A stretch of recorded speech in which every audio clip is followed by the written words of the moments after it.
Hello and welcome to Story X Story, the podcast by My Matter that dives deep into stories across pop culture, plus gives you advice on creating your own. It's episode 220, and I am your co-host Nigel. Hi, I'm Tazziii, content creator and co-host. And for our video game roundtable episodes, we like to bring together great guests from across the games industry and wider culture to talk about the games we're playing and try to make sense of some important news stories across the landscape, what important to us at least. And today, as we try and avoid melting, with us is author and writer at the Coalition, Gary Swaby. Gary, welcome back to the show. Hello, it's good to be back again. Thanks for having me. Yeah, good to have you. Gary was last with us, if records are correct, on our deep dive episode for Parasite, which is a very, very good film. If you haven't seen it, go check it out and then listen to the episode. But we do have some first-timers on our show as well. So I'll introduce content creator, podcast and game jam host Cameron Keywood. Cameron, welcome to the show. How's it going? Yeah, fine. Thank you. Thank you for having me. I'm looking forward to it. Yeah, and we've got Cameron in this year's Do I Look Like a Gamer campaign. So you can find out a bit more about Cameron on the website. We'll talk about the campaign in a little bit. But yeah, thanks for joining us. And last but not least, we have another first-timer, producer and voice actor, Radiant G. Radiant, welcome to the show. Hello, everyone. Thanks so much for having me. And we've also got all our guests coming from a different country, which is cool. I don't know if we've had that. I mean, we must have had that before. Maybe not this many guests, but we tend to be quite international. But thanks all for joining us. Listeners, you can subscribe to Story X Story wherever you get your podcast from. That includes Apple Podcasts, Spotify, also on YouTube as well. You can send us your feedback and questions in a variety of ways. You can always send us a voice message on our Spotify for Podcasters page. You can email us, studio77@mymatter.com. Or you can throw your thoughts at us on social media. We are at MyMatter on Twitter, at MyMatterTV on Instagram and TikTok, and at MyMatter.com on Blue Sky, or at Life with a W Gamer on Instagram, TikTok, and at Tazziii on everything else, including Tazziii.bsky.social on Blue Sky. You can also check out the mymatter.com website and also join the Studio 77 Discord to be part of the My Matter community. So lots of ways to get in touch and check out what we are all about. So we're going to be talking a lot of video games today. But before we get into those discussions, let's update you with the latest from the My Matter universe.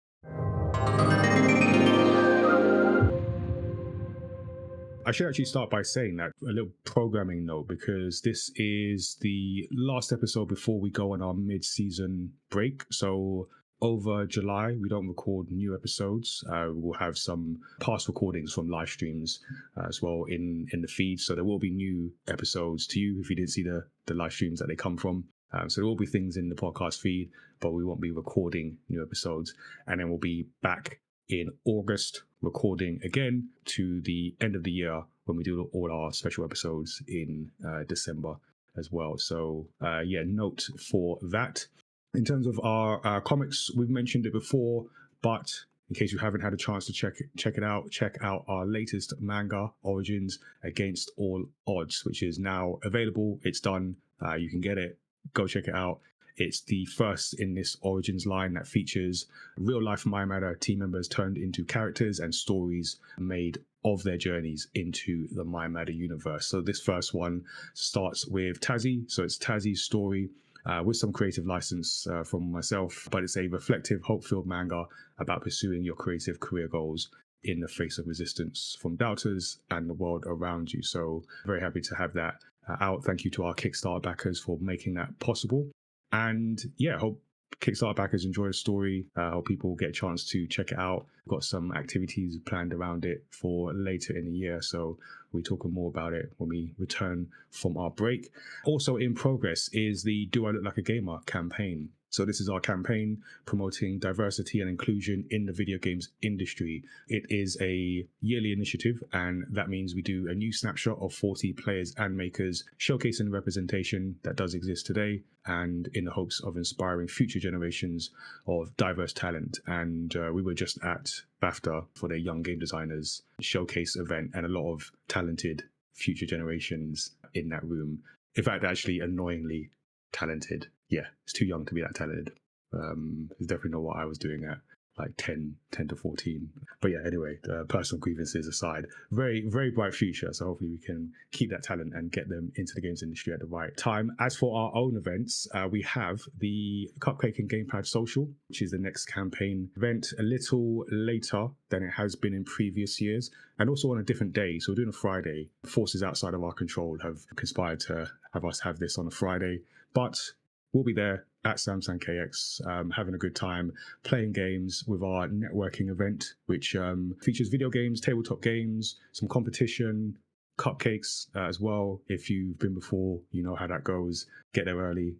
You can join us there Friday, August 8th. All ages are welcome to connect with other people into games, industry professionals, the Mind Matter team, and take part in the activities going on. So we'll be talking more about that, plus other things that are in the works. We've got things are floating around. We've got dates to confirm. So stay tuned to our socials as well, and the campaign website looklikeagamer.com to find out when what you can get involved with, when and where. You can also follow us on Twitch and YouTube for our Studio 77 activities. That's our digital platform where we host different virtual shows with creative professionals and also play games for your amusement. We just played Marvel Rivals and we got moral victories and actual victories. There were more than one. There were definitely more than one, I think. There were more than one, right, Tazziii? We had more than one victory. Yeah. Yeah. Okay, cool. Yeah. I think. I think we had two. No, because we we did, because we had one. Yeah, and we ended on one. one. I'm sure we had one. We got that. another victory. Right, that's it. Take the win and go. That was our games night. Come and watch us play a new game, or sometimes we return to a different game. We also do the Studio 77 report. Tazziii and I talk about what's happening with the Mind Matter universe, talk about game stories, kind of like what we're about to do for this episode, but live streamed as well. And also casual conversations with comic creators, where each month, usually the first Tuesday to Wednesday, sometimes Thursday of the month, but early in the month, I speak to another comic creator about the craft of making comics, about themselves as a person, as a human being. Always have fun either catching up with people who I know already or meeting new people. This next one is going to be a bit of a combination. Actually going to be speaking to two people for it. So check that out. And if you're a young aspiring creative professional or you know one, then check out the Mind Matter Showrunners Work Experience Program. So we are creating opportunities for young people aged 16 and up to work with our team across comic production, events, and content creation. So we've had a lot of young people doing some like really good work. Some of it is very visible, like with our Against All Odds. You will clearly see like the work that's been done. Some of it behind the scenes as well. Some of it won't show up right away, but will come later. So it's been good to see what young people can do when given a chance. So if you're interested in getting involved in that, email us showrunners@mindmatter.com to find out more. And now you're all caught up with the Mind Matter universe, let's talk about some of the games that we've been playing this week, or at least since we last did this episode.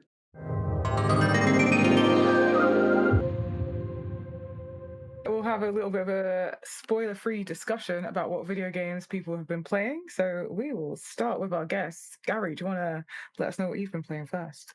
Oh, yeah. So there's a few things recently. First of all, I've been playing a bit of Civilization 7, which I can't spoil that anyway because it doesn't have a story. It's basically a game where it's a strategy game where you create your own empire and you're competing against other leaders. Like these are historical leaders based on like real people and stuff. And it's a fun game.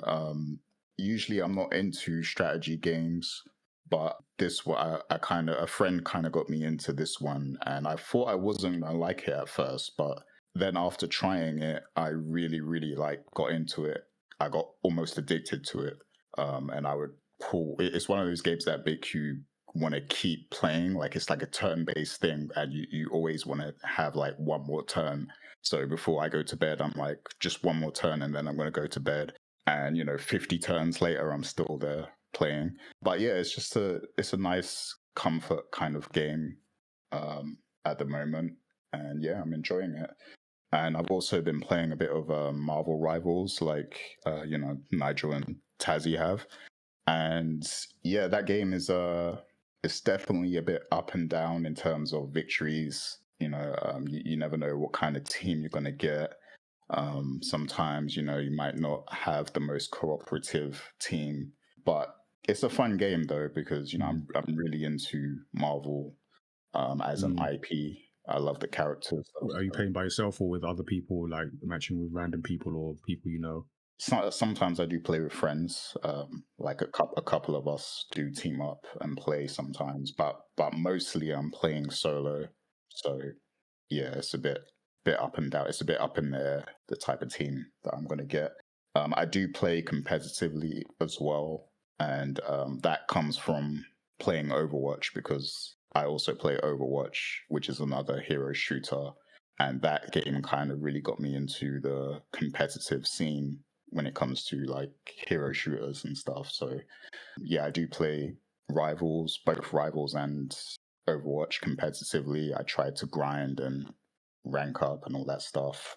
Sometimes it doesn't go very well, but there you go. That's the fun of it. Just trying to, reach the highest level you can. So it is what it is. But yeah, I've been playing a bit of Overwatch also. And that game has changed quite a lot over the last few months. And I think it is because of Rivals. So it's true what they say, like competition does bring out the best in these companies, because as soon as like Rivals started stealing Overwatch players, basically, Blizzard went back to the drawing board and they added a bunch of new features to Overwatch, and like now it's in the best state that it's been in for years. Like, because the consensus is that Overwatch started to decline once they switched to Overwatch 2. But now it's kind of making a comeback. They've added some new modes like Stadium mode, and they've added some new features like map voting and hero bans, which is in Rivals. So yeah, it's getting a lot better lately. So I'm enjoying that again. And other than that, I also played Monster Hunter Wilds when that came out, and I recently beat the game also. And yeah, that's a very fun game. I'm not deep into the history of Monster Hunter, like I haven't played them all. I did play Worlds a little bit when that came out, but I'm kind of more of a noob when it comes to Monster Hunter, but I really did enjoy Wilds.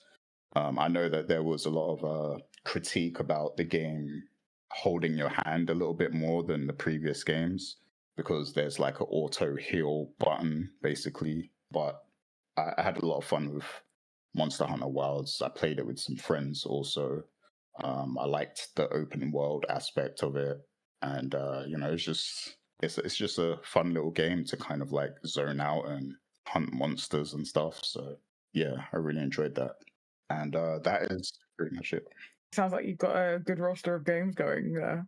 Yeah, Like yeah. a good variety. I've been rotating them. Yeah, every evening I try to fit in some gaming, and I just tend to go for what I'm in the mood for. So if I'm in the mood for Civ, I'll play some Civ. If I'm in the mood for Overwatch, it'll be Overwatch, and so on. Radiant, what about you? What's on your playlist at the moment? Yeah, so like the two of y'all, I have also been playing a lot of Marvel Rivals. I, similarly to Gary, used to be really into the Overwatch scene. I used to have an Overwatch team. We were also Overwatch cosplayers. I cosplayed Soldier 76. So I was very, very into the Overwatch scene back in the day. But I'm a tank player, and my specialty is second tank. So when they got rid of the sixth player in Overwatch, I didn't have anything that I wanted to do in the game anymore. Then when Marvel Rivals came on the scene, I was like, oh, it's six again. I can play as a secondary tank.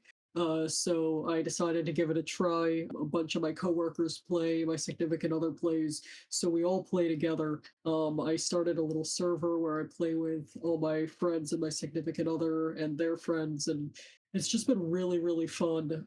Definitely feels like I mean, it's its own thing, but it also feels very similar to how social it was to play Overwatch with friends back in the day.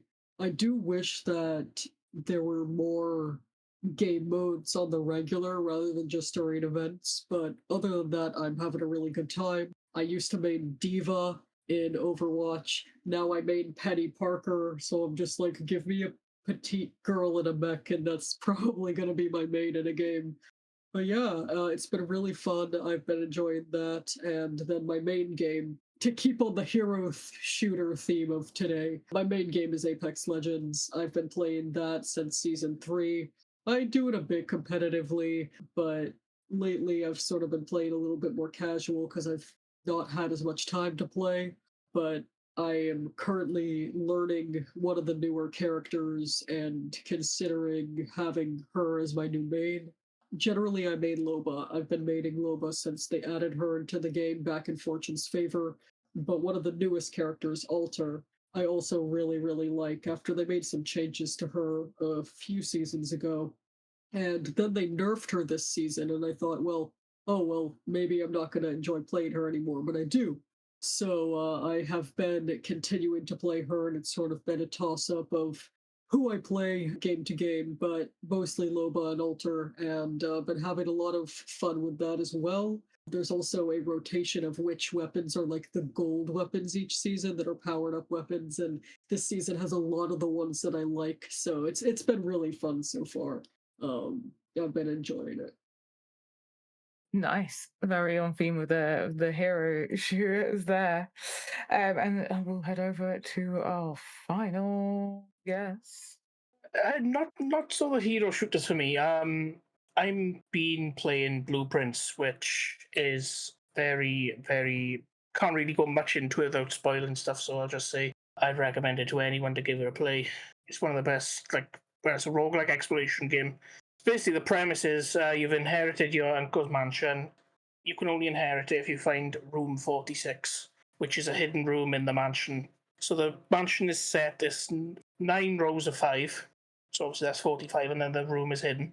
And every day the map will change. So you'll go in one day and you might draft the kitchen on the left, and then the next day you'll go in and it's back to square one. But you can like save some stuff across as you do with roguelikes. And yeah, I've put a lot of hours into it and nearing the end now. But yeah, that's what I've mostly been playing. I've also done, like I've started writing game reviews for a website called Thumb Culture, and I've had a couple of games through them. So the newest Sniper Elite I've played, the new F1 game, and recently I've started Doom, which I find really fun. They've added lots of accessibility to it, which is great for like lots of people I know in the accessibility space wouldn't have been able to play like the original, like 2016 Doom and Doom Eternal because of the fast pace, but they've added accessibility to slow the pace down, which lets them people play. So, and I've just started that literally today. So yeah, other than Blueprints, really, I've put a lot of hours into Sniper Elite, and that's about it. I think Doom I started literally today. Love a bit of Doom. I have seen some like impressive stuff from the sort of accessibility and approachability side of that. So I eventually will also pick that up. And I've heard a lot of good stuff about Blueprints as well. Yeah, I'd recommend it to anyone like listening. I got it for free because it was on PlayStation Plus. Oh, nice. But I think at £15, I think it's 15 is still a bargain. Yeah, for sure. I mean, it's summer now, so there's lots of sales. Maybe it's on a sale. I don't know. Just it's worth checking, right? Yeah, they usually have a sale every week. So yeah, it should be on at least one of them. Awesome. So I have been playing The Legend of Zelda Skyward Sword on stream, and then The Legend of Zelda Echoes of Wisdom off stream, which I've been thoroughly enjoying, actually getting back to Skyward Sword, and like I'm planning to actually play through it and complete it on stream. And you can hold me to that and hold me accountable by watching me on stream. And then yeah, just working through Echoes of Wisdom when I'm off stream when I have the Legend of Zelda itch, but don't want to ruin the fun for everyone that's joining me on that adventure. Then I've also been playing Marvel Rivals a little bit, which I'm very excited about now because I've played it a couple of times and I'm finding it like the perfect hero shooter for a casual player, mainly because you already know the characters. So it's very easy to get into. It massively reduces the learning. And then if they add a new player and you haven't played for a while, you don't feel like, oh my god, who are all these new characters? You're like, oh, I know this one, or at least recognize the franchise they're from. And I find that makes it a lot easier to play as a casual player. So yeah, that's been my games. Nigel, what games have you been enjoying? Or not enjoying? Just playing. Just experiencing in some way or another. So I don't want to be left out. So just to mention, I've also been playing Marvel Rivals, but not to repeat what other people have said, but I can say from a fully casual, because I do not play Overwatch. In fact, I think I've only played Overwatch once, and that was because someone made me. I was at I think it was a Melanin Gamers event pre-pandemic, and they needed one more person to fill out a roster, and I was in the crosshairs, so I tried that as well. But yeah, that's my experience. So I had no basis on this. I come from I know the Marvel characters purely, but I will say, because we've done it twice now on stream, and I don't know how to explain it because I'm not an Overwatch player and I don't know exactly how this compares. But even if you are losing, it can still be a good time, and I feel that's a difficult thing to pull off in a game. I don't know how much of that weight is being pulled by the fact that you know the characters, but found that. And then when we did play, it was a case of when we did get that win, plural wins, it felt like more meaningful. So it was a really good experience. And yeah, just seeing the characters, seeing how they've been interpreted in this particular context. If anyone hasn't said it already, the art style is really good. It's different. They haven't done the try and copy what we've seen in the MCU and sort of get caught in that uncanny valley where it kind of looks like, I don't know, Chris Hemsworth, but not quite. They're just taking a different approach, and it works for this game. So yeah, I think we're all in agreement. It's a pretty good game. A couple quick ones is Astrobot, just continuing to chip away at that. I have not finished it, but I'm making my way. What I have got to is, so it's a really good platformer game. I would put it on the sort of Mario level of, I was going to say 2D, but it's not 2D, but the Mario level of platformers. I think it's excellent. It's very easy to get into. Like the difficulty curve, it starts off like very, very easy, and depending on the type of player you are, you could say it's too easy. But where I'm at now, there are certain levels that open up where the difficulty gets cranked right up.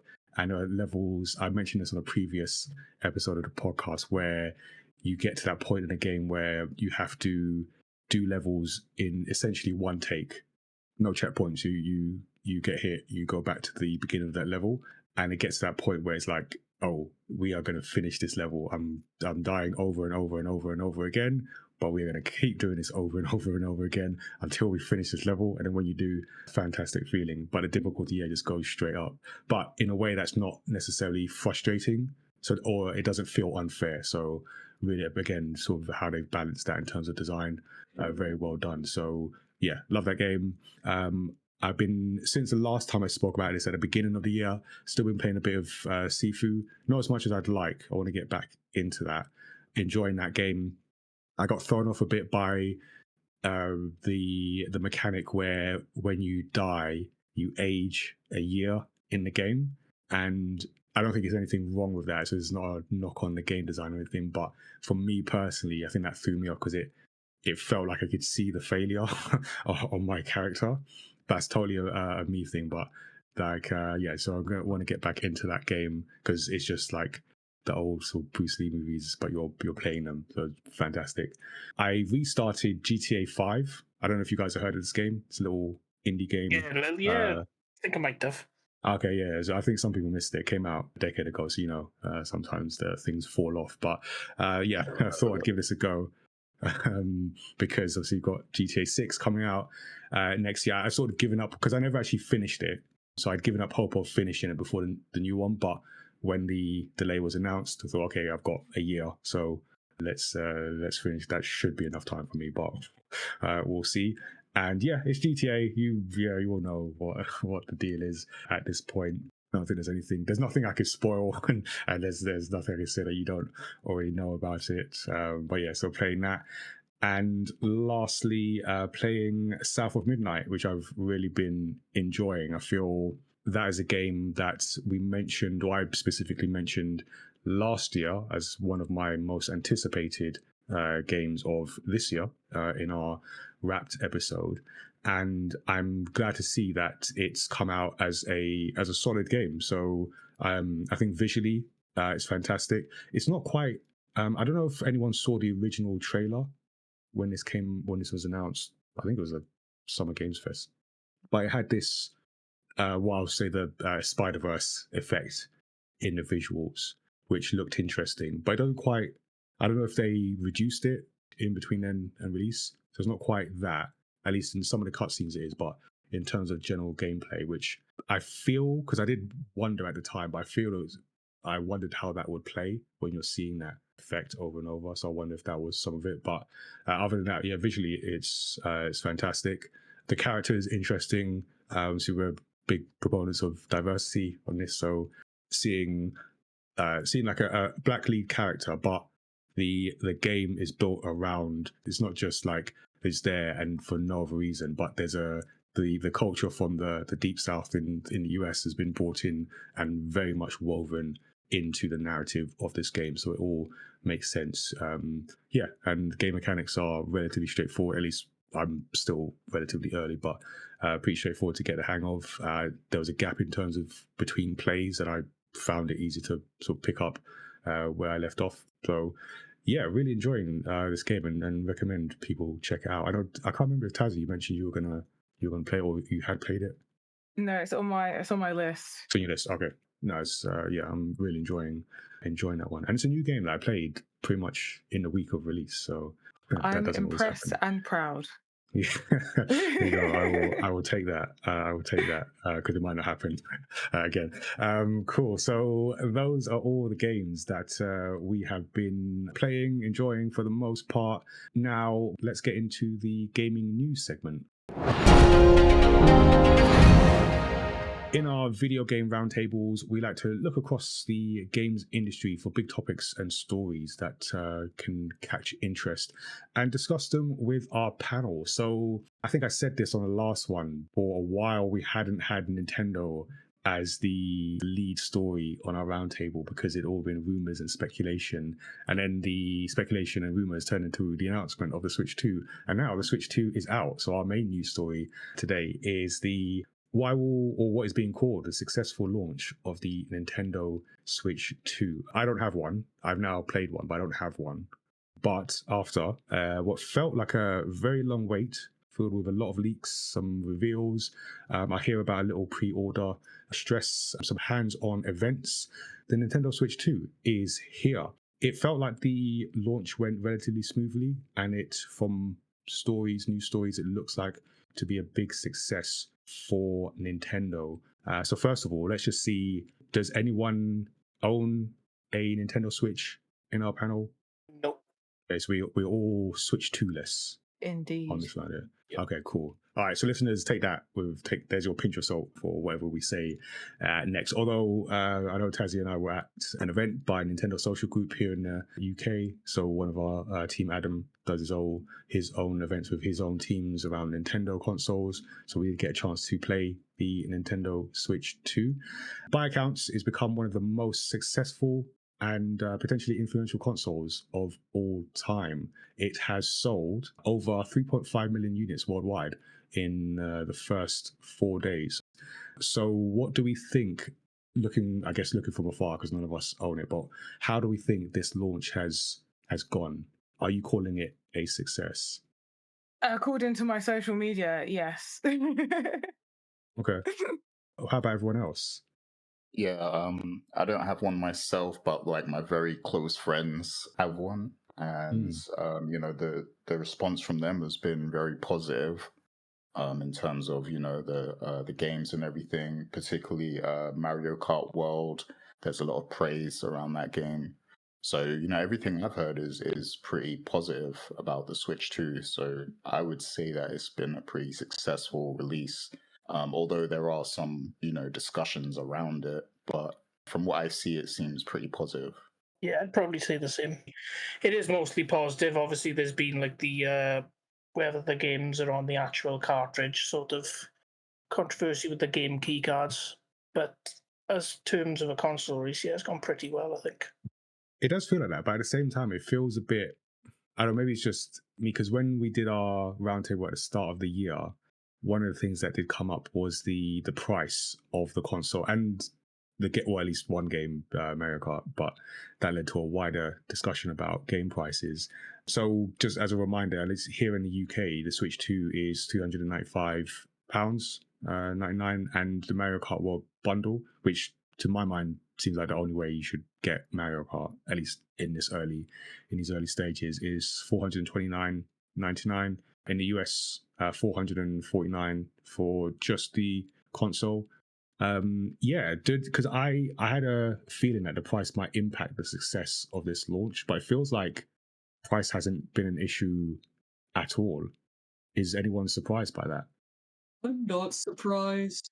Yeah, but when I first heard the price, I was actually I thought it was good value. Like, I was surprised because I expected it to be a lot more expensive. Like, I expected it to be about like £600 or something like that. Oh wow! And that's just me going by like the Steam Deck and Rogue Ally, like those devices, like, and just going by the specs. I expected it to be a lot more.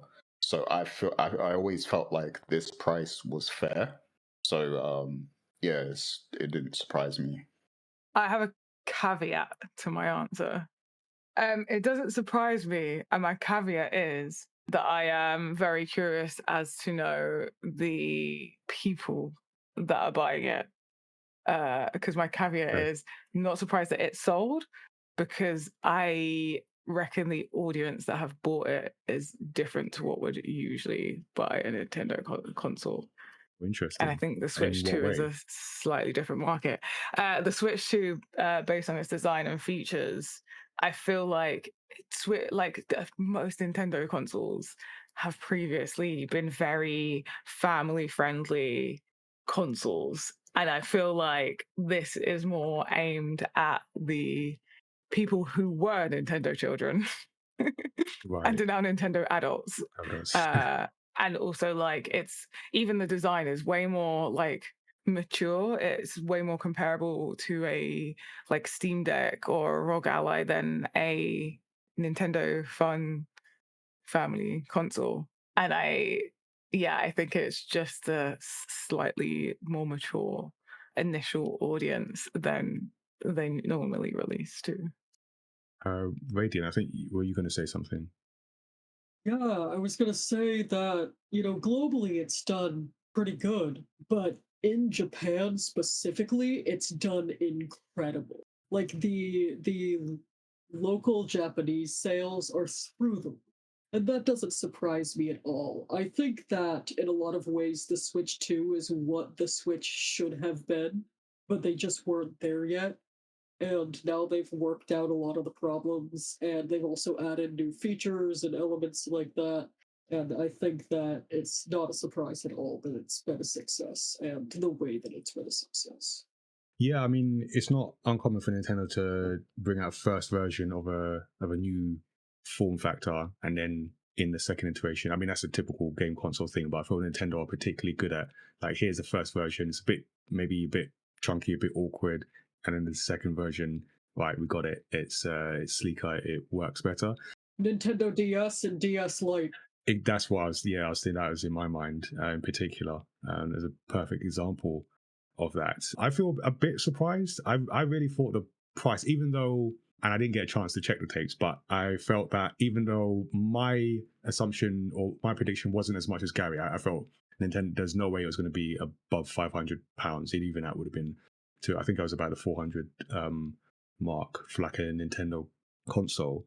And then when the price came out, some of the reactions to it, I don't know, I felt like the price would impact, certainly not to the point where it's in comparative terms, selling faster than other consoles. So it's become the best selling Nintendo console in the first 4 days, but also the fastest selling home video console of all time. So it took, and this is from Daniel Ahmad from Nico Partners, who did put out some research on Twitter. It took the PS4 2 weeks to sell 2.1 million units and 6 weeks to sell 4.2 million units. It took the PS5 7 weeks to sell through 4.4 million units. So it's in that league. I didn't expect that, I guess what I'm saying. I have like a question mark in terms of, because I feel like this might be like a marketing strategy done really well for the current climate of things. So I've just done a quick Google search in terms of like announcements of consoles versus their release dates. And I feel like Nintendo's was very close to, here is the official announcement and here is its actual. Yeah. And I've said this before about games, and I don't want to hear about it unless I can buy it. Right. And I feel like that might have helped it do so well, is that it was so close. Like the announcement, then when pre-orders are available, and then when it's actually launched was nice and succinct, and they were able to keep the momentum and hype around it. In like the launch came around and I was like, oh wait, I swear it just got announced. Like it felt very quick, and they kept the level, the buzz high throughout that whole bit. And I think that contributes to it selling so fast, so quickly. Yeah, and another thing they did is like they had that event where people could come and play, and it was like a public thing too. Like I think you just had to register for it, but they had that, you know, in the UK and I believe some other countries too. So like having things like that really helps as well, because then people get that hands-on before, and then, you know, once they get that hands-on, they can be sure that they actually want to buy it and stuff, and it's an extra, you know, opportunity for them to market directly to the customer. So yeah, I think that helped a lot. They played that well.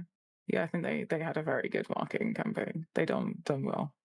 Everyone else take note. Yeah, I was just going to say, I think Nintendo have, because, you know, we had the pandemic, and I think at least from my eyes, seen a switch in how game companies market games and hardware, where I saw a lot of content creators get consoles, get Xbox, PlayStation. I wasn't one of them. I need to make better friends, but so you know, a lot of people we know get consoles, and I think that's smart, because you've got people who have an audience who on some level trust their views, and then I feel Nintendo have really like sharpened that and got that to a good point, because I saw some videos from the event. So there are different events in, you know, obviously London, so I saw one in New York, and I think there's a couple others. And I was looking at other people's content and then looking at like comments, and I know I saw multiple comments where people are like, oh, whoever the person was, oh, if they're saying this, then I sort of trust them effectively saying that kind of thing. And I feel Nintendo, that combination of announcement, quickly timed to actual, because they had the direct as well. So now the console's coming, here's a direct, you can see more about it. Here are the events where if you didn't get to go, people you trust, people you watch, got to go tell you about the console, and now the console's out. So that, like Tazziii said, that sort of take note, because that seems to be the way to market consoles now. So yeah, I guess, yeah, well done, Nintendo. They seem to know what they're doing, at least in this regard. We'll get to some other stuff in a bit. Another thing that I think helped them, and I know from, you know, the point that this was confirmed and it was called the Nintendo Switch 2 and not the Super Nintendo Switch, was the fact that it was relatively safe. I think if that's the best word to use in terms of the design. So this wasn't like a radically different form factor or anything. In fact, it wasn't a different form factor. It was just slightly bigger design, slightly bigger screen.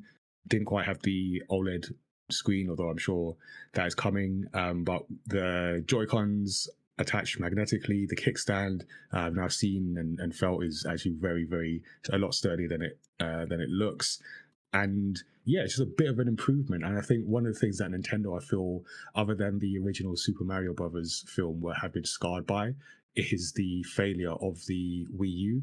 And I think what let that down was that people couldn't quite tell it was a whole new console. And I think there was some feeling that it was like an attachment to the existing Wii U, and it sold like terribly. But this was very clear. This is a new Switch console. So even if the design, the physical design, wasn't radically different, back to the marketing, it was clear that this is the next one. So this is the one you've got to get if you're looking for a new console. Do you think that safer approach in terms of hardware design helped with the Switch 2's success?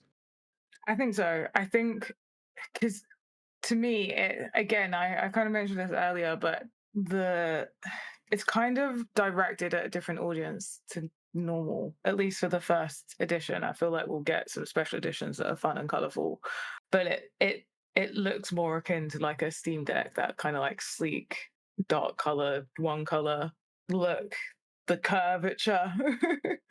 It's got that kind of feel to it, especially seeing it in person. And then I feel like they really like went with this unique form factor, has done us really well, like done really well already. Don't like reinvent the wheel, which Nintendo are really good at anyway. But don't reinvent the wheel. Let's just like improve on what's there already, and let's like make this family of consoles reach its best form before we move on to like whatever thing they choose to invent next, right? I have two questions for people. So one, do we think that we would ever see a Nintendo Switch 3? Or do you think that they are going to go off and do something else next? And two, though none of us have it yet, are there a game currently out or upcoming on the Switch 2 that you're most excited about? I think for the first one, I was thinking something similar. I was wondering if Nintendo have, in perhaps a good way, because obviously it's working for them, painted themselves into a corner. Is it even possible that they can release a console that's not this hybrid handheld, and you can also dock it? I think there will be another Switch, because I think Nintendo make things you can play versus maybe Microsoft, which we'll get to the second, go in a different direction. I don't know about a game though. I don't think there'll be another. I don't think there'll be another Switch per se. I don't think there'll be a Switch 3, but I think there'll be more Switch 2s. There'll be like a Switch 2 OLED and a Switch 2 Lite and whatever. But I don't think there'll be a Switch 3. I think the next thing will be like completely different. On to the next radical change, because I feel like that's on trend for them. And I feel like enough new technology is being developed for them to work on something that's like, okay, here is the next like thing that looks like a gimmick but has been very cleverly put together, and then everyone else is going to be like, oh, we need to jump on that. To follow you up on that, Tazziii, does that mean that you think that Nintendo will split handheld and console into two separate things again, or do you think that it will be another way that they're combined but then also something else? I think it will look like something else completely, because we're moving into, there's so much more than just handheld and like screen. The word has slipped my brain, but like now we're like looking at like VR is becoming more and more approachable, right? And whatever else is next, like Nintendo are very good at being like, here's a thing that no one's really thought about or dared to do, and we're going to release it, and everyone's going to laugh at us, and we're going to sell loads of consoles and then laugh at everyone else. I don't pretend to know what Nintendo are going to do exactly, because otherwise I'd be very rich.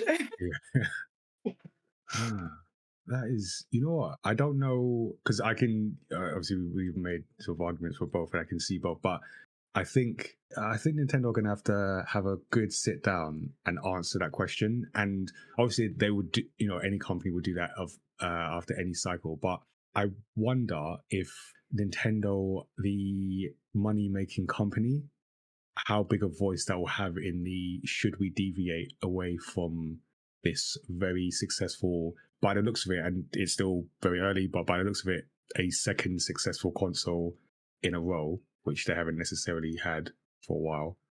and do something, take a risk and do something different. And I don't know, but I think there's going to have to be a serious conversation if they do go a different way. I think they're already having that serious conversation. Oh no, yeah, I imagine they would, because that's I don't know.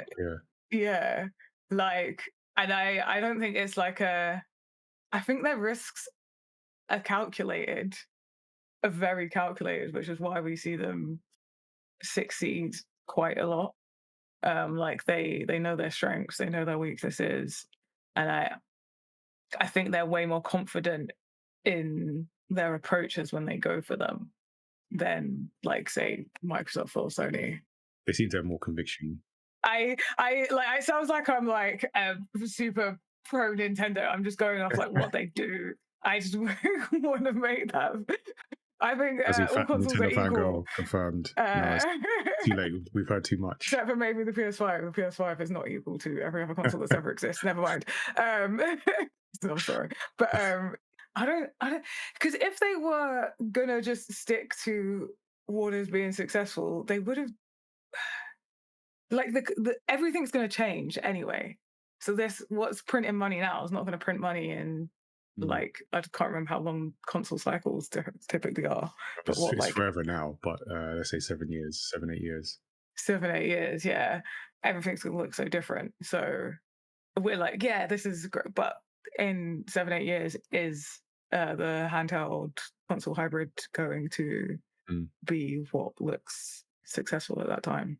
Yeah, true. Completely agree. I agree with Tazziii. Yeah, my thoughts on it are that, for a long time, Nintendo had two audiences. The ones that bought their handhelds, like their Game Boys and their DSs, and the ones that bought their consoles, like Nintendo 64, GameCube, Wii. And with the Switch, they were able to get their whole audience in the same place. And maybe some people felt left out by that merge, but overall, it brought their audiences together. It didn't split their audience. And I think that because of that, they've sort of pigeonholed themselves into the idea of this Nintendo Switch. I don't see a clear way for them to get out of that and still keep their audiences merged.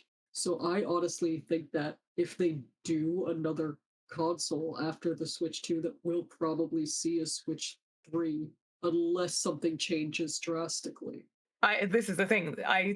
Things are going to change drastically. Like, I'm putting it out there. Things are going to change drastically. The way that tech is going, things are going to change drastically. What is now is not the future, if that makes sense. Obviously, what is now is not the future, but like Tazziii the Oracle, like that. I'm gonna quote that. Yeah. You can quote this. I feel like I've made a lot of good predictions. Yeah. I mean, if they were to get into the VR space, I could see them doing something that's half VR, half handheld. So you can play it handheld or you can play it in VR rather than having it be like a sit-down console. I even reckon like we can't rule out like a Nintendo phone at this point. Like the climate of gaming in itself is changing so drastically. And I think Nintendo have been quite up on what is current. You've seen it in like the way they've changed Zelda, even Donkey Kong and stuff. They're doing it. They're listening. They're slowly they're listening, acting slowly, but like you say, Tazziii, in a calculated way. So I could see that. I feel like there's been too positive a talk about Nintendo, so I'm going to throw this in here. I'm so ready to talk negatively about them. Okay, let's move some balance to this. So I think Cameron touched on this earlier, so interested to hear your thoughts as everyone else. And also I'm not completely clear on everything that's happening here, so this is also me trying to sort through things. But as I understand, I think this is new for this generation, as in it wasn't in the previous Switch previous Switch generation, where Nintendo are introducing game key cards. So it's changing the way that some games, and at least at this stage, not every game, but how the games interact with the console. So you've got the regular game cards where all the game fits on that physical cartridge that Nintendo have made it so clear you should not eat. So don't eat them. But also a they also now have a game key card, which doesn't actually contain the full game data. So you'd need an internet connection to download the game's files before playing. And then after that initial download, you won't need a connection to play, but the card does need to be inserted into the Switch 2. They're not tied, as I understand it, they're not tied to a Nintendo account. So you can use them on other Switch 2 consoles to lend or resell your games. And the reason for this, or at least the reason given by Nintendo, is the Switch 2 cartridges top out at 64 gigabytes, but they cost extra for the publisher to use. So game key cards will help get games into physical stores for a lot less money.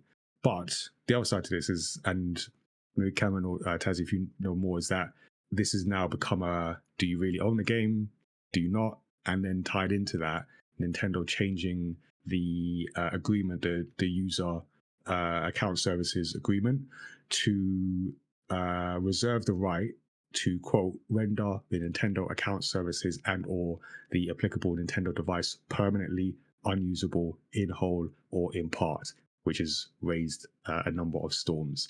So what do we think about the game key card concept, and then this new ability that is pushing us, seemingly pushing us towards we don't really own the games, and Nintendo can brick your console if they feel you've broken some or that agreement? Yes, it's kind of strange. Like I'm a big fan of physical games, even though like most of my games are digital. But I'll always advocate for physical games because people like to have what they own and not have it taken away from them. Like lots of games have been delisted from stores and they're unplayable now. But yes, it's not just Nintendo. Like PlayStation have been doing it as well. I think Indiana Jones that recently came out, only some of the game was on the disc. I think it was 20 gigabytes of the game. So yeah, it's not just Nintendo doing it, but I think I don't know. Just to add to that, yeah, the other companies have been doing this for years.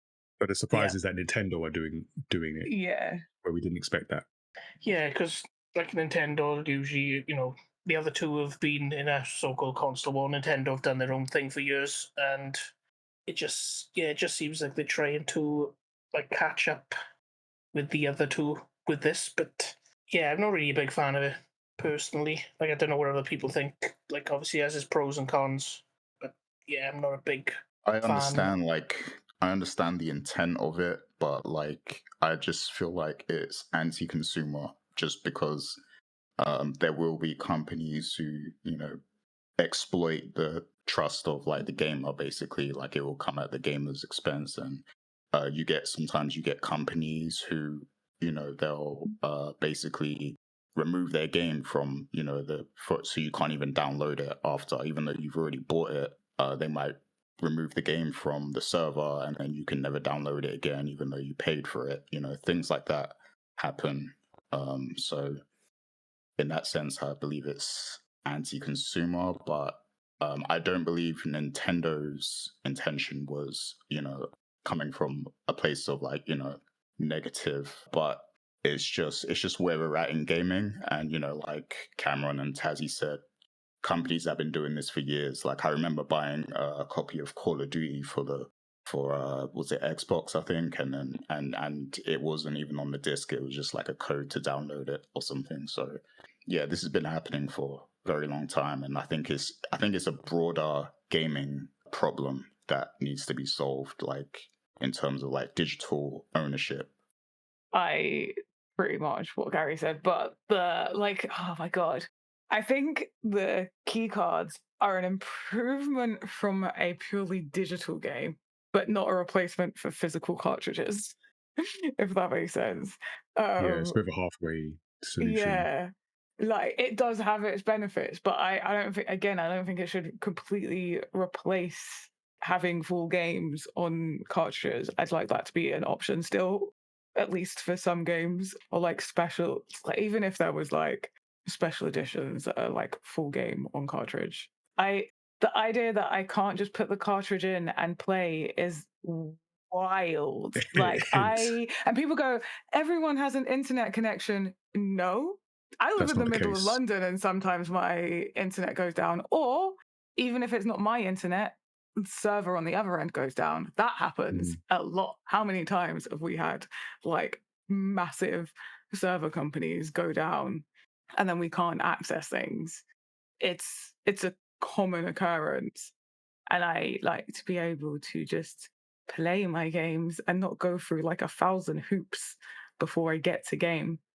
So and it's just a surprise from Nintendo. It's like, okay, I expect this of everyone else, but Nintendo, and especially for a handheld console, because good point. you might want to buy a game to play on the plane, and then you're like, oh, I forgot to install it. I forgot to like download it. It's silly. That's a good point. I tend to agree, but this is where I like to play devil's advocate, because Cameron mentioned something earlier that he's an advocate for physical games, but most of your games are digital. And I think when we think about what companies do, it's just a good reminder. And I don't even necessarily mean this in a overly cynical way. It's just what it is. Companies are there to make money, and particularly public companies have a legal obligation to get the highest profit for their shareholders. And obviously we're seeing that causing a lot of problems in gaming. It's the root of a lot of issues. But when it comes to this particular topic, so this is PlayStation, but I think it speaks to the broader topic, where there's a recent story that showed over 75% of all PlayStation game sales are digital as physical sales plummet. So this is showing that the vast majority of game sales are digital, and it's growing. So if you're a company where companies think, years down the line, where, we're already saying that Nintendo I'm sure already initial talks about what's the next thing coming. So think like that, if they see that's the direction, they surely, like even Nintendo, even if we say physical games and for all the good reasons that I'm sure we all agree, but if you're a company seeing not just a little bit, the vast majority of sales of people actually not just talking on podcasts, even as great as this podcast is, not just on social media, what they actually do is digital sales. Surely you have to shift. Even Nintendo has to shift and think about doing things digitally. But the key cartridges aren't digital sales; they're physical sales. But they're in the direction, right? Because this is Nintendo going in the direction of if we think about that next Switch, I wouldn't be surprised if they just bin cartridges altogether. But just do that. It's not it's not like because the whole point, the reason why digital sales are so high is because they're convenient to when you've got your console in your hand, you can just go on the store and buy it. It's like high convenience, and you don't need to carry a cartridge around or a disc or whatever. This is just not that. The only benefit of it is that you have a digital game that you can then resell. But that's true. It removes the convenience of digital that makes the sale of digital so high is removed with a key card. It's not there. It doesn't exist. It's even more inconvenient. Which I don't know. At this point, I'm like, the next one probably will be full digital, because people are going to stop buying the cartridge if it's an extra hassle. It's a whole extra step to have physical. It's just not physical. So with these key cards as well, obviously I don't have one. Can you play any of the game with it? Oh, that's an interesting point. First, 30% of game before you can. Just there needs to be a way that you can play at least some of the game offline. Yeah, from what I read from it doesn't. I feel the answer is no. I feel it's you have to, you get a key card, you must download it, and then you're good. So here's my thought process on that, of why these might exist. While this is definitely a more gamer-focused console, it's still a family console. And a lot of parents will only buy physical games for their kids, especially if it's for holidays, birthdays, Christmas. So even if it's something that you have to download afterwards, the parents might want to buy a physical thing for them still. That's true. And probably be completely unaware that it needs downloading anyway. Right. Yeah, absolutely. I can see that. It's going to be the whole explaining Fortnite codes again. I feel sorry for people that work in retail right now. Retail, yeah. That's interesting. That's a really good point. And I gave a stat for PlayStation. I don't know because I don't have the equivalent stat for Nintendo, but I'd be interested to know what that is. And I'd imagine it would be lower than PlayStation. I'd still, yeah, or it must be because it's just how they work. But that trend would even be slower than it would be on a PlayStation, probably largely for that reason you just mentioned, Radiant. That's a good point. So I would wonder when and if at all that does change, where parents are now expecting things to be digital, or is it just always going to be that trope of the mom or the dad or the whoever in the family going to their physical store, asking a perhaps frustrated attendee at the store, what's this Xbox thing about, while they're holding a copy of Mario Kart. But yeah, that's an interesting one. Okay, so a bit so on the whole game key card thing, and then that whole question of ownership, which I feel is going to rumble on because it feels like the companies are moving in a way that the players aren't necessarily all for. Yeah, so we've got the game key card thing as well, but then also Nintendo being a bit more aggressive with the rules, basically, and what happens if in their eyes you break them. So is it as simple as if Nintendo feel you have broken that user agreement, that and privacy policy, that they will break your console? Is it as simple as that? Allegedly, there was a story that I saw today or yesterday. Well, this is actually a username issue, which that's a whole other thing, because how did it get that far? But that their like sister or something had changed the name on the account as a joke or whatever, I don't know. And Nintendo deemed it as not an appropriate name and banned the console. And then the console's now unusable. Again, allegedly, I don't know how true this story is, because people are like, is this true? We need more evidence. But then they contacted it.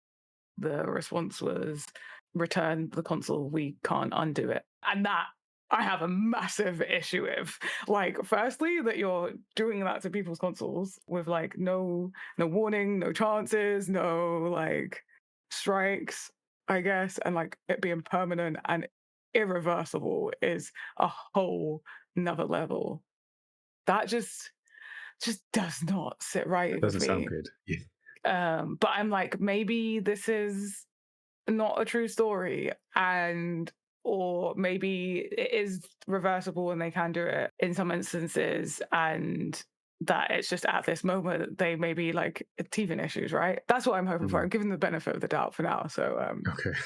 I mean, that is a bit of a worry. I mean, what we do know has been changed is that the agreement that none of us actually read before we play the game has been expanded to include 2 additional sub-clauses of prescribed behaviors. So I'm reading from the agreement here, which would satisfy those conditions that Nintendo could brick your console, which is bypass, modify, decrypt, defeat, tamper with, or otherwise circumvent any of the functions or protections of the Nintendo account services, including through the use of any hardware or software that would cause the Nintendo account services to operate other than in accordance with its documentation and intended use. So that's quite broad and covering basically anything we don't like that goes against what we've said. So it does feel Nintendo taking quite a bold step in terms of you don't necessarily own even the console, and we might be able to mess that up for you if you feel you've broken that, which feels anti-consumer. Yeah, that's not good. that doesn't feel good. Doesn't feel good. I don't have any question or thoughts other than that doesn't feel good. I don't know if anyone's got anything on top of that. Just the ick. Yeah.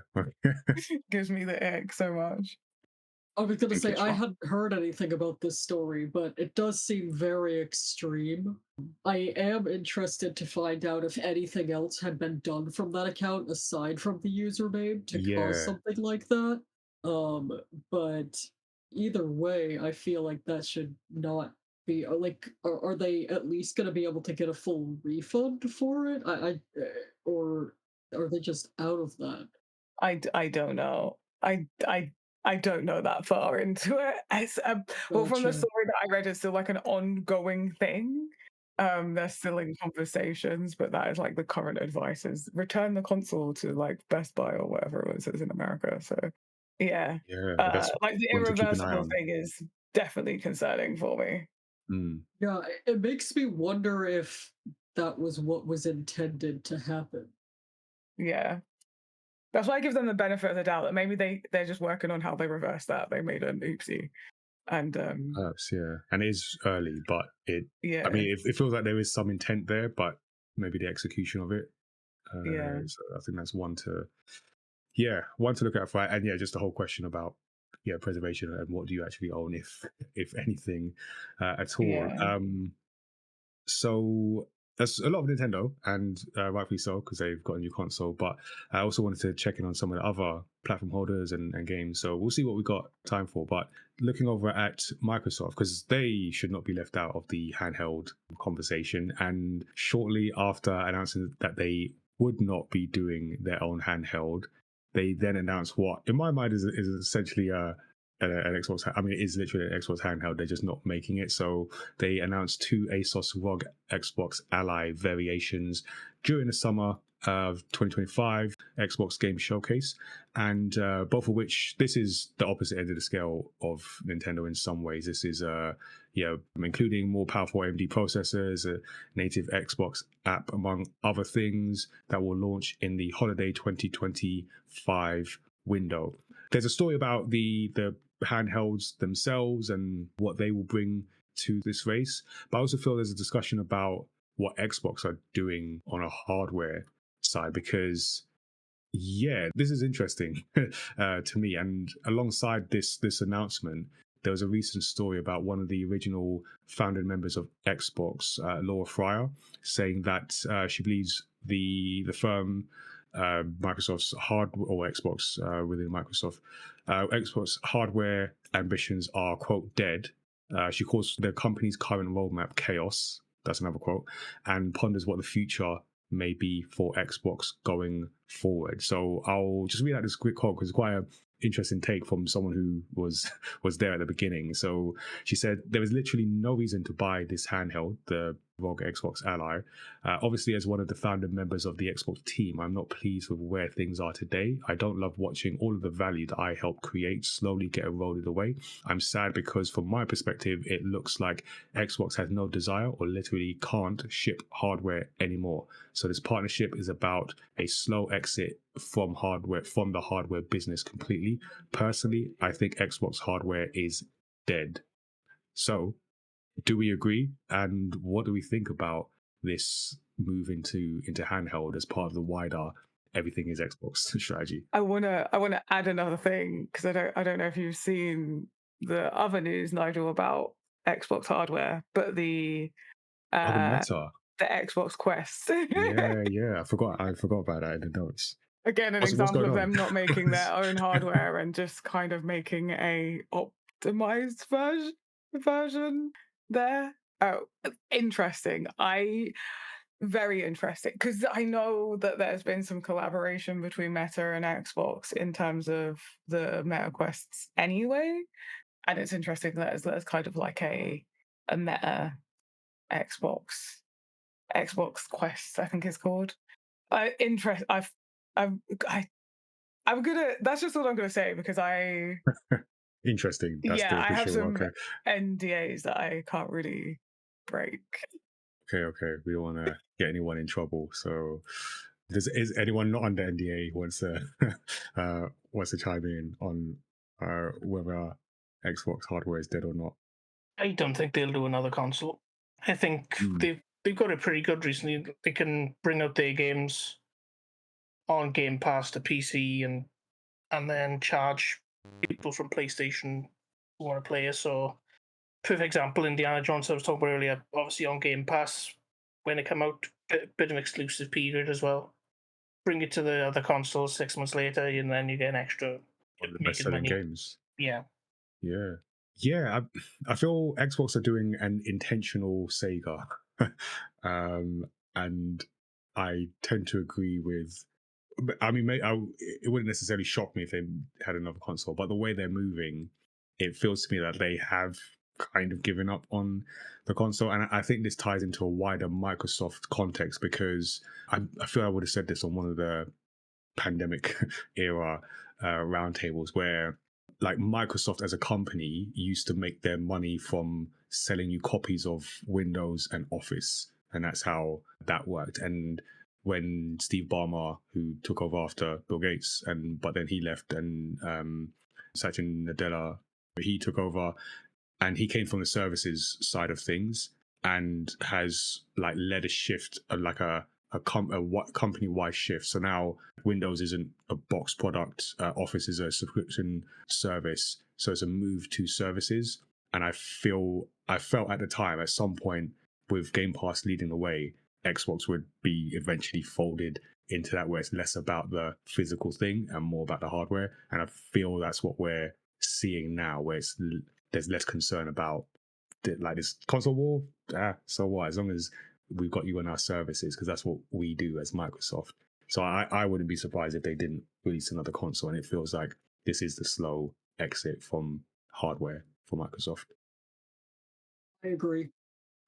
I've talked about this with my coworkers for a while, that not having exclusives on the console and, you know, with Xbox Game Pass being on PC and all that, it's very clear that they don't have as big a fight in that space as Nintendo or Sony in terms of consoles, because they're also the main PC guys. They don't need to be. They don't need to compete with themselves anymore.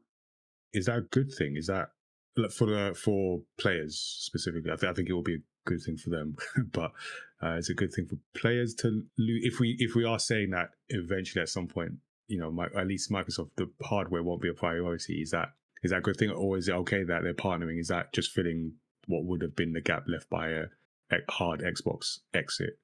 Because I wonder if this strategy is going to work for players again. I don't know. I think it's going to have a negative impact on consumers, but like as a whole, because I feel like what they do is going to massively affect like the whole games industry and how everyone looks at things. And I think they've already had quite an impact on that with Game Pass. But I don't think they'll stop doing consoles completely. But you can see Xbox Series X 2.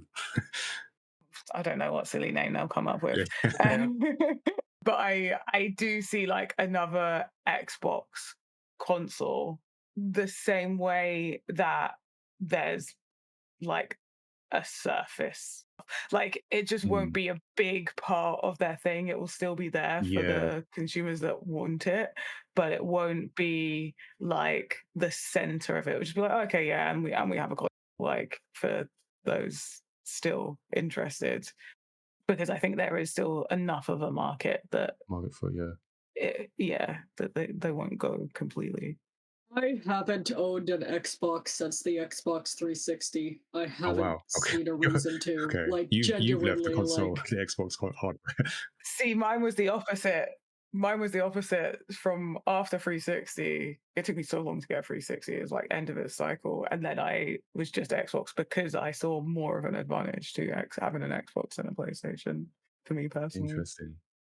in the era of Xbox One, that was when I started to really become a PC gamer. I upgraded to a better PC, I got a gaming PC, and after I had a gaming PC, I didn't really see the need to play on console aside from Nintendo, because Nintendo has so many exclusives and so many things that will never leave. Even with PlayStation, a lot of their exclusives come out a year later. For me, the whole reason that I'm interested in getting a Switch 2 eventually is because my favorite game of all time is Kirby Air Ride, and the sequel is going to be on Switch 2. That game alone is enough for me to want to get a Switch 2. I don't see that pull with Xbox at all, and I see it a little bit with PlayStation, but it will eventually come to PC.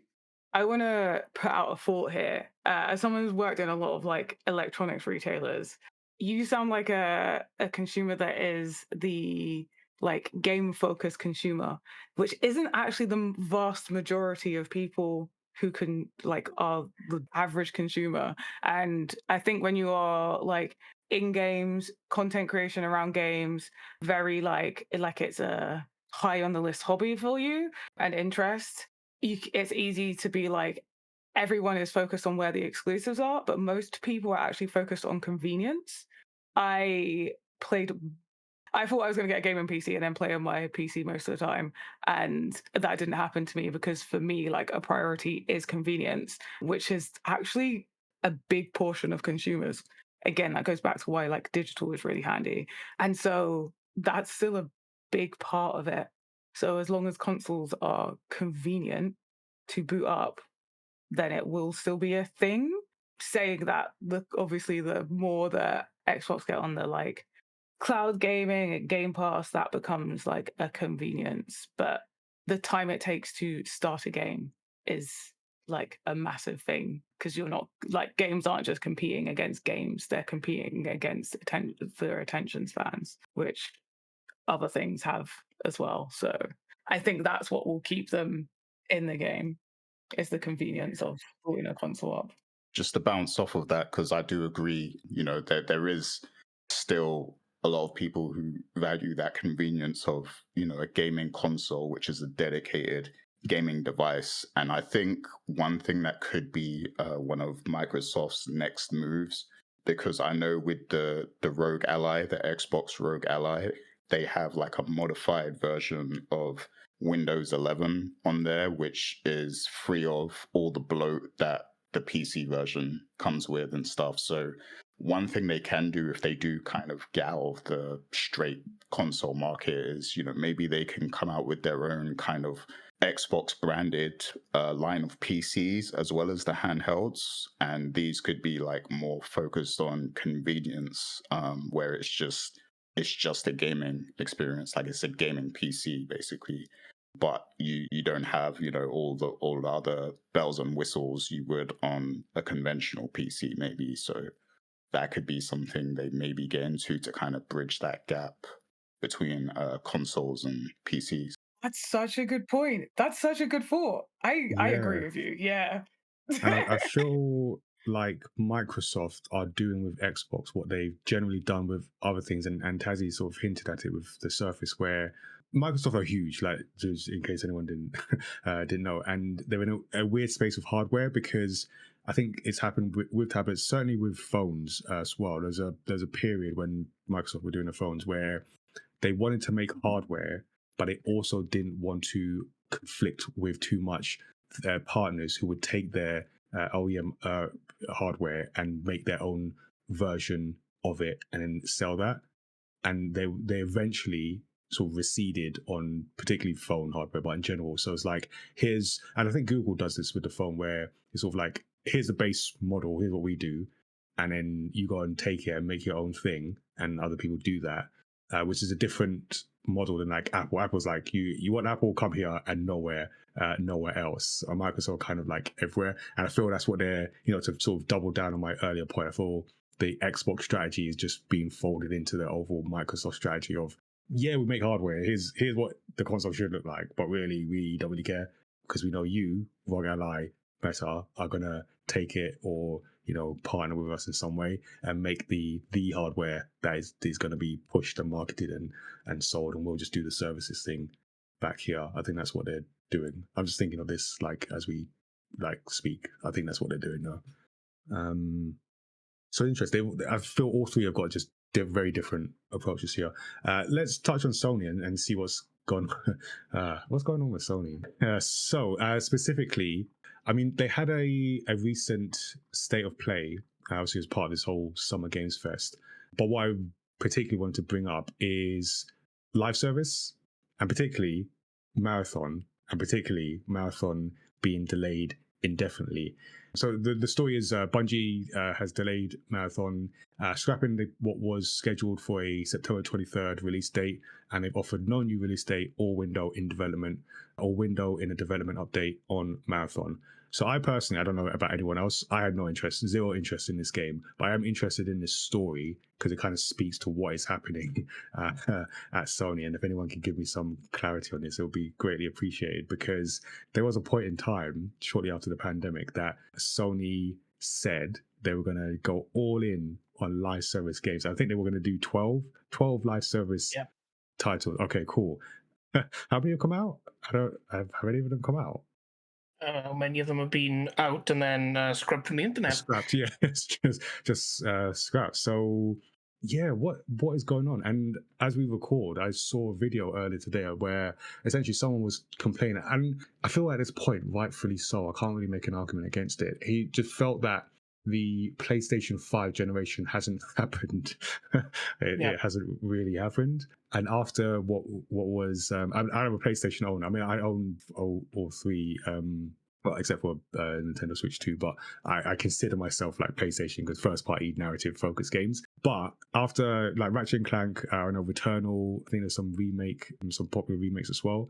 It felt like a lull, and I feel this speaks to I'm going to say a mistake. I think it was a mistake at the time, but a mistake in that shift to live service games, and a wider topic about the length of time that AAA games take to make, which has left us with 5 years into the PS5 life cycle. People can credibly say like it doesn't feel like this generation has started or got going or built that momentum. I don't know if anyone was interested in Marathon and are you personally affected by the Marathon delay? But what does this say about Sony's strategy in terms of like shift to live service and how that is evidently not working out?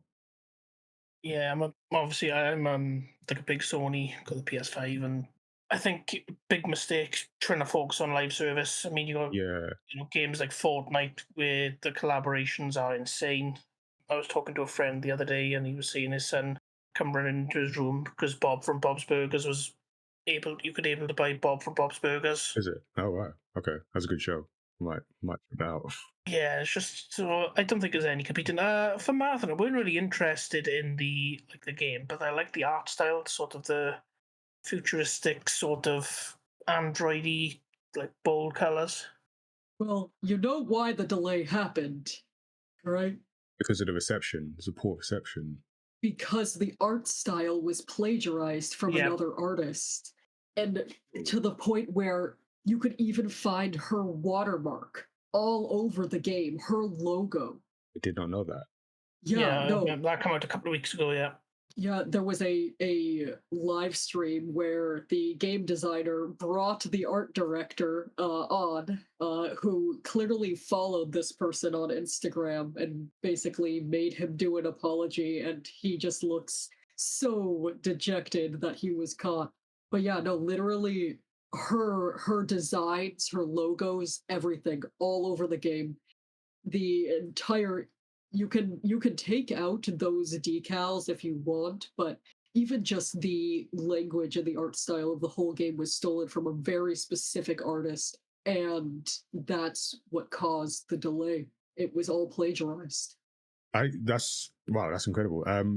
So are you saying that if not for that, this is an otherwise good game, or are you saying that as an additional reason on top of what was or has been considered not a great game so far?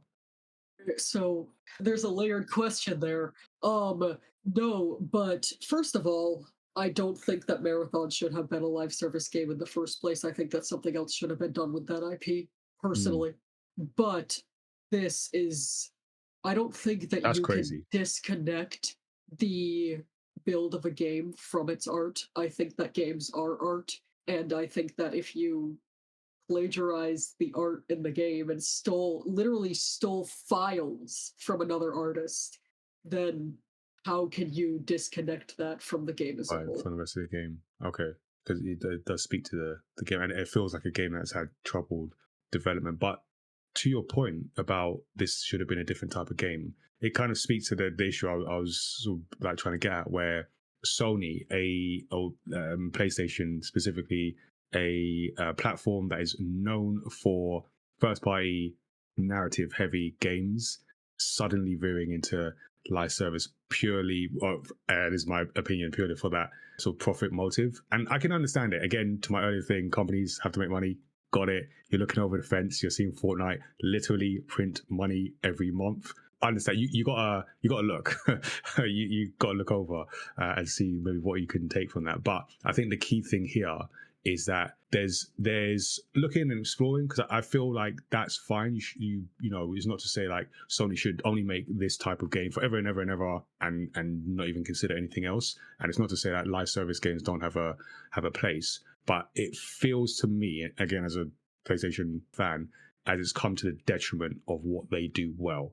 And I feel that's the problem, because we've had like Concord, which itself had a heavy narrative, and then it's weird that it's live service, and I guess that's scrubbed from the internet. Anyway, this Fair Games, which is another live service attempt, which is hitting a rocky patch. It just feels like, back to that video I mentioned, this focus on live service has meant, well, part of, because I'm aware it's not the only reason, because just AAA games take a long time and longer time to make anyway, but it's part of the reason why about halfway into the generation it feels like nothing's taken hold. Is it because they've put their focus on these live service games rather than... I think only 2 games that I've played so far have really made me go, wow, this is next gen. That's Ratchet and Clank. Yeah, that was a good And Spider-Man 2 with the instant loading. I haven't played Death Stranding 2, but I've heard that's really going down really well and making people think, oh, that's what happens when you focus on this generation. Because I know so many series, they still bring out the PS4 version, and that's the detriment of the series as well. Because there can't be a big disparity. That's a word. Between like the two versions. Between the two versions.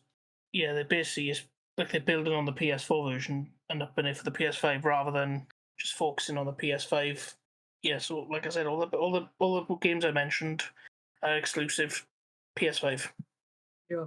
I also think that we can't really talk about the lack of games on the PlayStation 5 without talking about what was done to Toys for Bob, because we were supposed to get a Crash Spyro game that was a crossover between the two that looked really, really cool for the PS5.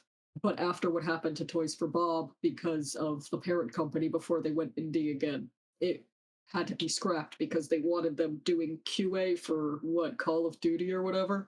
Yeah, I think it was Call of Duty. Yeah. That's a really good point as well. Yeah. I full disclosure, I have a PS4 that I got like last year, I don't know, or a couple of years ago, in like after the PS5 got released. So I'm definitely not like a massive Sony person anymore. I used to be as a kid. That's the disclaimer. Theory. What if there is someone that is very petty working for Sony that is like had these shareholders breathing? Is Sony shareholded?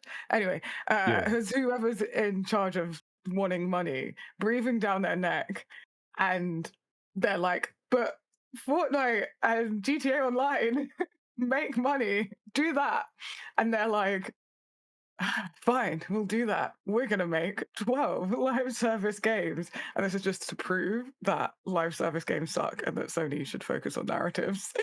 I mean, that would be Jim Ryan, right? The former CEO of Sony Interactive Entertainment, who was he was the one that announced, right, the 12 live service games in the pandemic era, and then he's no longer there. So I don't know how much that had to do with it. It could have been anyone in that boardroom. It could have been an intern that was like, and they were like, yes, very, very sneaky. We like it. What if we're just going to get like some amazing games at the end of the life cycle that they've just been taking their learning from all of this? They're like, we're just going to use this as a massive training thing. We'll just learn a load. We'll fail really quickly so that shareholders no longer want us to do live service games. I mean, just look at what happened to, I mean, technically not, PlayStation, but just look at BioWare, what happened with Dragon Age, the Veilguard, right? You had this game that was looking really, really good in the early time, single player, and then execs were like, oh, it has to be live service, and they had to reroute the entire game. And then after they had changed everything, they were like, actually, no, we're gonna go back to a single player game. And they had to then take that game and change it again, and everything ended up like garbled by the end. I mean, this is not just a PlayStation. I think they had the somewhat comical, we're going to do 12 live service games, which just sounded ridiculous even at the time. But this is an industry thing. And as the industry, in a way, becomes more... I mean, not that... Because games has been commercial. Like, you know, it's not surprising to say games make money and are made by companies that have an interest in making money. But it's a balance, right? And it feels like Fortnite and GTA Online have thrown off the balance, where as a company, the people who are in games purely because of money, because games as an industry makes a lot of money, are going, do that. We want that. And it's understandable. Again, every month, Fortnite and GTA are literally printing money. Why would you not want that? But it's like, yeah, and that means everyone who is in that decision-making room is going, like, do that, change your game to have some of that so we can get some money. And we're seeing it. We're, like you mentioned, Radiant, in terms of Dragon Age, we're seeing companies who've built up reputations for making story-driven first-party games suddenly have to veer off into live service. And has it worked? Has it worked anywhere? Nope. Let's not even get started on what it was one of the superhero games. Was it Suicide Squad or Kill the Justice League? It was one of those. Yeah, that is the full title. Suicide Squad Kills the Justice League. Yeah, you've hit on that. So obviously that had a very well documented sort of change and reception from the audience. And yeah, I don't know what. Maybe that is the way, Tazziii. Just it has to fail so spectacularly that people just go a different direction. So he were like, we need to fast forward this. Let's go for a ridiculous number of live service games to have. Like, that's just a ridiculous number to manage. Like live service wise, that's like, that's a purely shareholder that was unattainable. Line. Like that's a shareholder. And I feel like anyone that plays games and knows games, that's like, for one company to have 12 live service games to maintain and run, that's mad. There's not enough people on the planet, let alone people who own your console, to be able to make that sustainable. Have the money to keep funding it, like to put in all the microtransactions and subscriptions, and then have the time to play it and justify that. Like, it's just a ridiculous. Even as we say, the more we say it, the more ridiculous. Because even, can you imagine even like Nintendo saying we're going to do 12 Zelda games? that sounds ridiculous. It's just a ridiculous statement. So it's it doesn't seem to be working. And if it does result in like Sony going back to their, I think going back to their roots, as if they haven't done it for a while, but you know what I mean, in terms of making the games that they're known for. And again, it's not to say that there's not space for that and the companies can't explore new ways of delivering their games. Well, we just evidently don't need 12 of them. Not that any of them have come out, but yeah, if it results in like the end of the life cycle, having those strong games that do fit with what they do well, okay, if that's what we had to go through together. So yeah, I wanted to quickly touch on one and then see if we can end on the Summer Games Fest. And just, I'm interested in what people think about that. But I feel we have to also be aware, I mentioned it at the top, GTA 6 has been delayed. So it's not new news, but Rockstar has delayed GTA 6, which was previously expected to come this year, 2025, in the autumn or fall, if you're in the US. This is, I think it's safe to say, maybe the most anticipated entertainment property in the world ever, maybe? Yeah, good job. Yeah, or at least arguably. It will now be released on May 26, 2026, which is... Cool, that's Comic-Con weekend. I don't know why I feel that's Comic-Con weekend, but anyway, so it wasn't necessarily surprising. Rockstar have a history of delaying some of their bigger games. Red Dead Redemption 2 had 3 delays, but even though Take-Two insisted it would be released this year, it's now shifted. And obviously, again, sort of public company shareholders, it's coming out until it's not sort of situation. There's not really too much to say on this, but what I would know is that the trailer or trailer 2 for GTA 6 has hit, I think it's on 122 million views now. So like I said, this is the most anticipated just entertainment property. What are the what are the expectations for this game, and can they be met? Is my what I'm interested in this. I assume everyone's anticipating it because you're people, but let me know if not. But yeah, what are we expecting from this game? I feel they don't even have to do any marketing. They could literally No, just they put don't. they could just put the Rockstar logo and a number and the 6 on a billboard, and yeah, that'd be it. People are gonna get buy, it. people are Everyone gonna will get people it. are gonna buy it. It's funny that when the delay got announced, tons of games suddenly got release dates in 2025, which Of course. Everyone was just like, we're waiting yeah, for that's GTA. We're just like, they're like, yeah, come on. Rockstar is like the Tyrannosaurus Rex, just like we don't want any of that. Yeah, so just avoiding. yeah, even though some people probably say, oh yeah, we weren't waiting for GTA, probably were, because you do not want to release within the same No, month, probably month as GTA, because everybody be playing it and then discussing it. To be fair, I don't think you want to release in the same year sphere as GTA. Yeah. Just take a wide berth from that. Yeah, of course. Now we know it's out. Is everyone's gonna get it, right? We're all gonna get it At some point, yeah. at some point, yeah.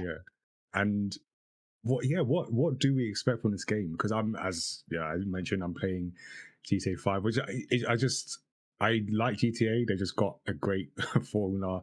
But I haven't really thought, you know what? I haven't even thought too much about the game. I just know I'm going to get it. I kind of know what to expect. I will say about the trailer, though, visually, it looks incredible. Yep.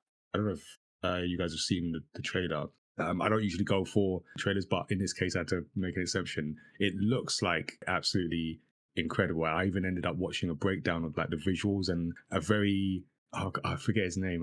Apologies, I forget. It was an IGN video, and someone was on it who's very passionate about the visuals. And you know that thing where you don't necessarily understand everything that's being said, but the person is speaking with such passion and such care. And he was so excited by the visuals of this game and how everything is working. I'm like, now I'm excited for the visuals in this game, and I want to see more.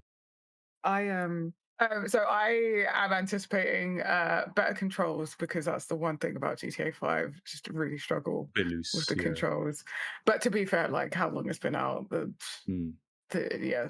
And also I'm expecting some missions and stuff that have like just the most ridiculousness, considering that it's based off Florida. I want the most ridiculous things, because like Florida headlines are hilarious, and I need that reflected in the game. Yeah. So they need to somehow get more ridiculous than the reality, which is already that's a challenge. Somehow fiction. Sounds like fiction. So because they're so good at that kind of like comedy. That is their thing. Do you think they can do that now? Do you think 10 years more than 10 years to 2013? Yeah, 13. Yeah. Can they do that kind of comedy?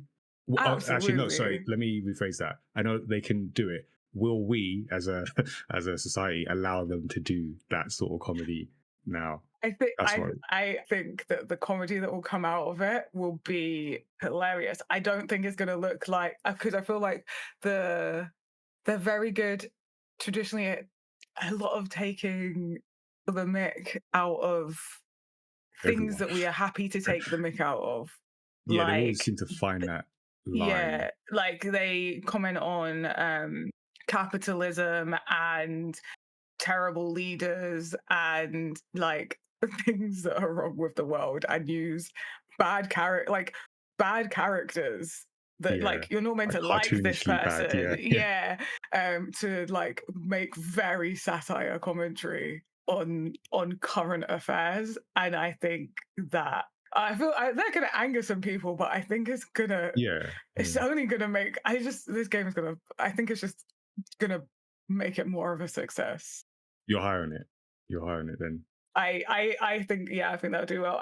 I think they're gonna make some mistakes. I think they're gonna need to be prepared to be criticized and take that criticism, good like fair criticism on board. because I think inevitably they always toe the line, so that they might. But I don't think they're.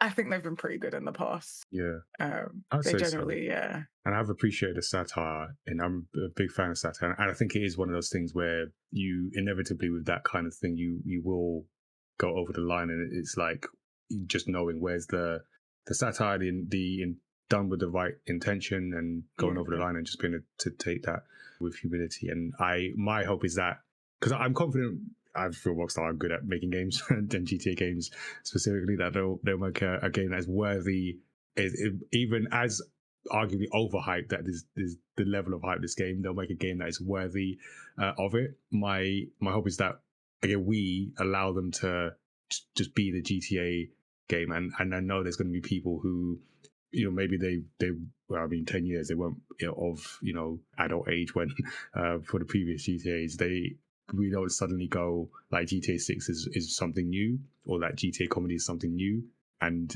just take offense as if this has never been done before, kind of thing. But it's all about that balance, and no doubt it will continue printing money. I would love to be a Take-Two shareholder right about now, because that's literally striking gold in the video game sense. Yep. Cool. All right, I'm sure we'll talk about this over the next year, as well as more stuff gets released. So to round up, and just to get everyone's thoughts on this, it's Summer Games Fest. If you didn't already know, can you feel it? Can you feel the Summer Games Festness, or is that just the heat? That actually just might be summer. But the Summer Game Fest, with its opening live stream production thing, took place in June. It was a whole 2-hour event. I actually watched most of it live, which kicked off what I would consider to be an onslaught of trailers and announcements over the summer months. My general thought of this, is this the post E3 gaming world that we need? Before we get into answering that, are there any positives from Summer Games Fest that people have, or should we just get straight into the constructive criticism? I like the look of the James Bond game. Oh, the James Bond game. Yeah, the James Bond game from IO, because the developers of Hitman, they know. Yes, they know what they're doing. So yeah, I'm looking forward to that. The Marvel tag team fighter looked interesting as well. It's not usually my type of game, but the art style of I think his arc system works. Yeah, I was very intrigued, but I was drawn into. And they did. I think they showed off a big 10-15 minute of the state of play. So yeah, had the whole developer diary thing as well. Yeah, I actually really like that. Cool. All right, so we found some positives. That's good. Let's talk about the rest of it. So I don't know what everyone's thoughts are on Summer Game Fest and how gaming has been showcased and promoted since the pandemic, or particularly maybe since the death of E3, which was probably just before the pandemic, or maybe the one and the same. But this time of year just does become the criticized Geoff Keighley show for rightly or wrongly. So like I said, I watched most of the majority of this 2-hour thing, and on one level I was impressed. I'm always impressed with the production of it and just the way it felt. As we do our live streams, I'm always just keen to know, obviously, different level, different budget, but just how they just make things flow from one thing to the other. But then after, I was like, was that good? Was that because, and Tazziii, we've spoken about this, I don't know about this showcase, because it just feels to me like I said, an onslaught, just a fire hose of game trailers, and it sort of blends together, and I don't know what to focus on, and then I end up just missing other showcases. Do you guys enjoy Summer Games Fest, or just this format? What do you think of it in general? I haven't even watched it. I'm completely checked out. I have no interest. I've watched some other things, and also just completely overwhelmed by showcases all happening at once, and then most of them just being just trailers. I don't think trailers sell games. I think trailers are boring. Yeah, how about anyone else? Does anyone like this format? Is this a good format for representing games to come? I think it depends on what they show. Depends on, because sometimes they show the same. It's the same genre over and over again. I think I've watched most of the Geoff Keighley ones with friends, or just to react on that. And I think every time this is a drinking game we have where we have a drink every time Honkai Star Rail is mentioned. Yeah, I think it's in every single one. yeah. So yeah, A lot of Souls likes, a lot yeah, of looking games in there. There are a bunch of anime games, including Seven Deadly Sins has an anime. Or I mean, it is an anime, but has a game coming out. There's a couple others, but then that all sort of blended together as well.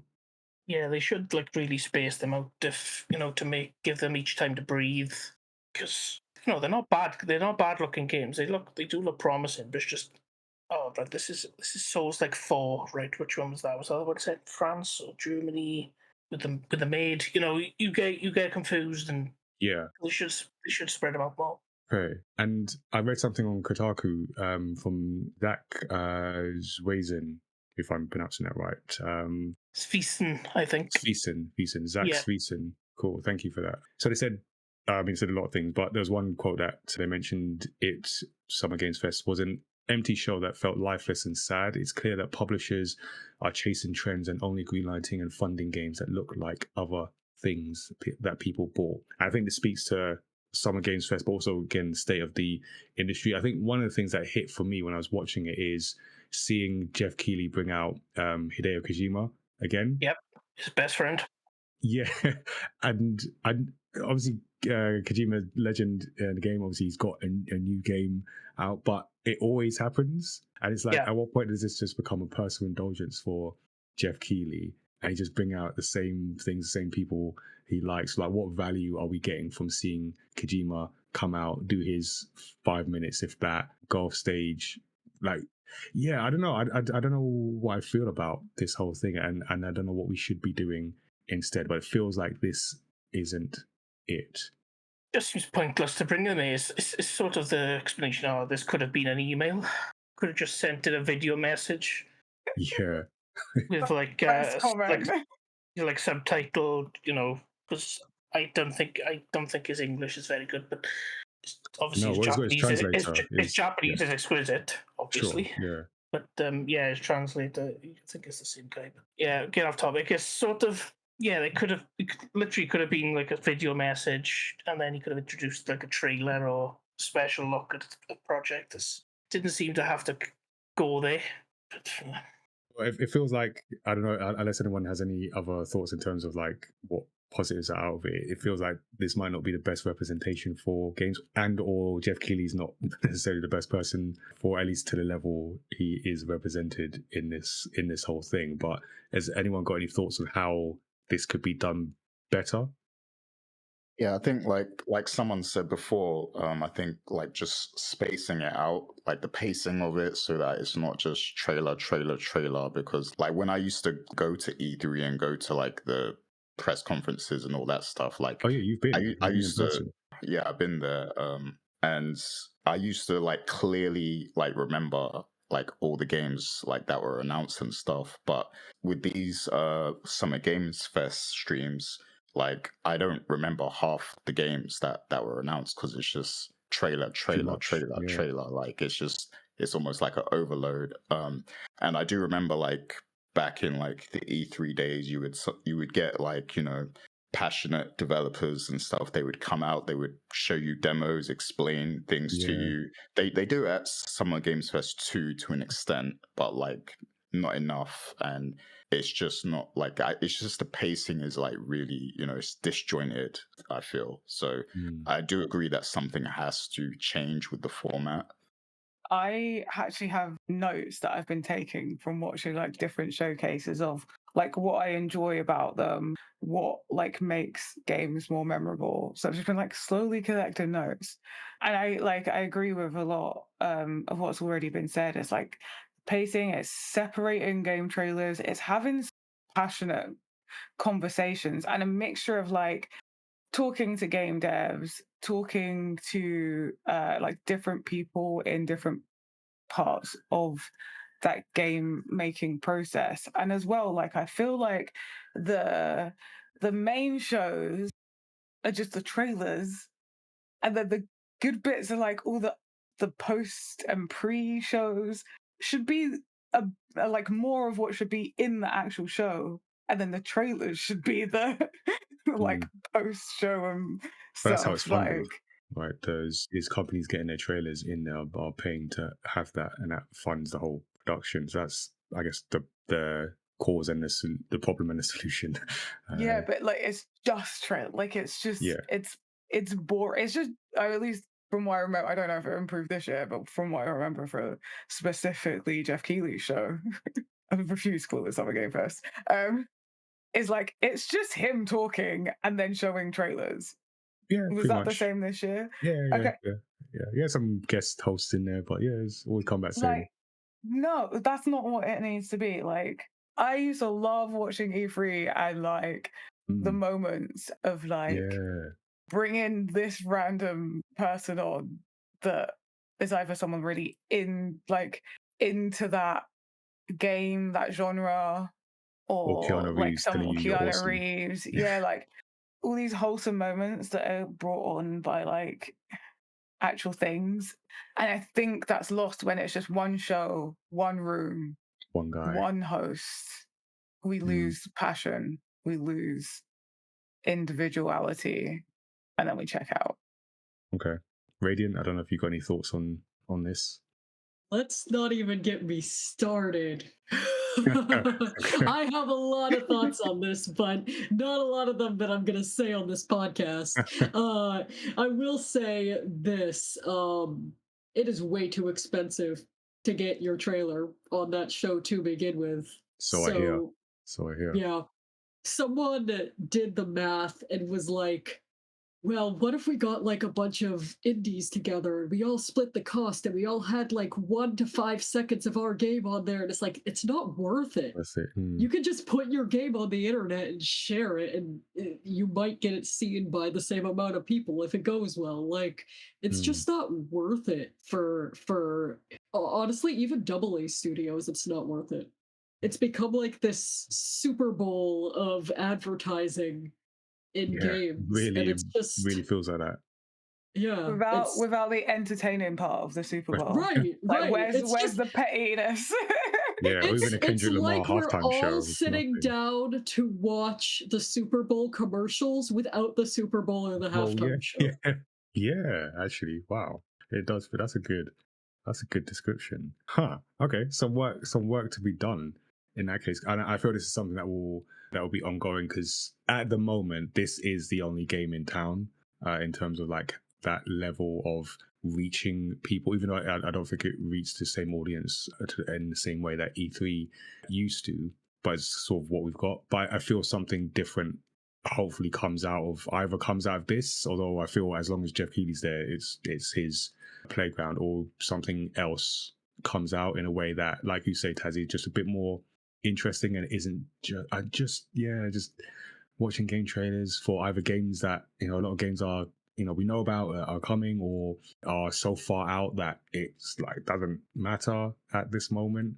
It just feels like there could be something else that's a bit more authentic, and also, and this is, I guess, self-interest from my matter, do I look like a gamer perspective, but I don't feel, and maybe this isn't even necessarily Geoff Keighley's purpose in this, but I don't feel anyone's learned anything from this.